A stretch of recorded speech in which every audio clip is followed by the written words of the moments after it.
गांव के बाहर एक वीरान इलाके में एक पुरानी हवेली थी। लोगों का कहना था कि वहां रात में अजीब अजीब आवाजें आती थीं। कोई भी उस हवेली के पास जाने की हिम्मत नहीं करता था। वर्षों पहले इस हवेली में रहने वाले एक अमीर जमींदार और उनके पूरे परिवार की रहस्यमय तरीके से मौत हो गई थी। तब से लोग इसे रक्त चिह्नित हवेली कहते थे। गांव के चार दोस्त राजू, पंकज, सीमा और निधि ने एक दिन तय किया कि वे इस हवेली के रहस्य का पता लगाएंगे। गांव के बुजुर्गों ने उन्हें चेतावनी दी, उस हवेली में मत जाना, वहां मौत रहती है। लेकिन दोस्तों ने इसे सिर्फ एक डरावनी कहानी समझकर अनदेखा कर दिया। अर्धचंद्र की रात थी। चारों दोस्त मशालें और एक कैमरा लेकर हवेली पहुंचे। हवेली की खिड़कियां टूटी हुई थीं और दरवाजे पर पुराने खून के धब्बे थे।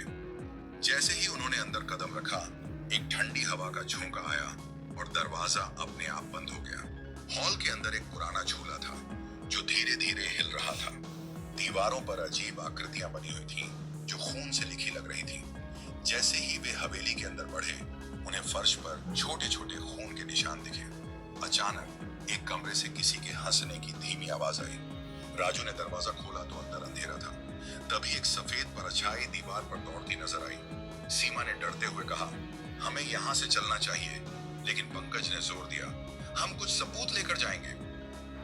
हवेली के एक कमरे में एक पुरानी डायरी मिली। उसमें लिखा था कि जमींदार ने अपने मजदूरों पर बहुत जुल्म किए थे और एक रात गुस्साए मजदूरों ने पूरे परिवार को मारकर हवेली में जला दिया था। तभी से उन आत्माओं का हवेली में वास था। जैसे ही वे डायरी पढ़ रहे थे, कमरे की दीवारों पर खून से लिखे अक्षर उभरने लगे, भागो नहीं तो मर जाओगे। कमरे का तापमान अचानक गिरने लगा। निधि ने दरवाजे की ओर दौड़ लगाई, लेकिन दरवाजा बंद हो चुका था। तभी झूले पर बैठी एक महिला की परछाई दिखाई दी। उसके बाल उलझे हुए थे और उसकी आंखें जल रही थीं। वह धीमे स्वर में बोली, तुम यहाँ क्यों आए हो? मेरे बच्चों की मौत का बदला चाहिए।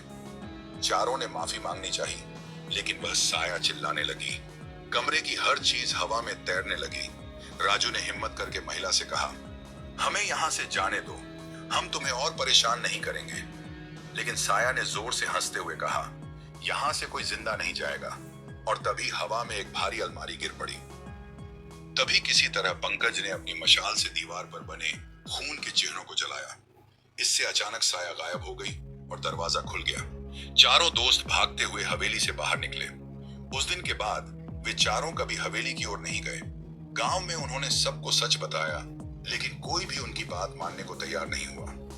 आज भी रक्त चिह्नित हवेली वहां खड़ी है और जो भी वहां गया वह कभी वापस नहीं लौटा। भूतकाल के पाप अक्सर अपने निशान छोड़ जाते हैं। उनका सामना करना हमेशा खतरनाक हो सकता है।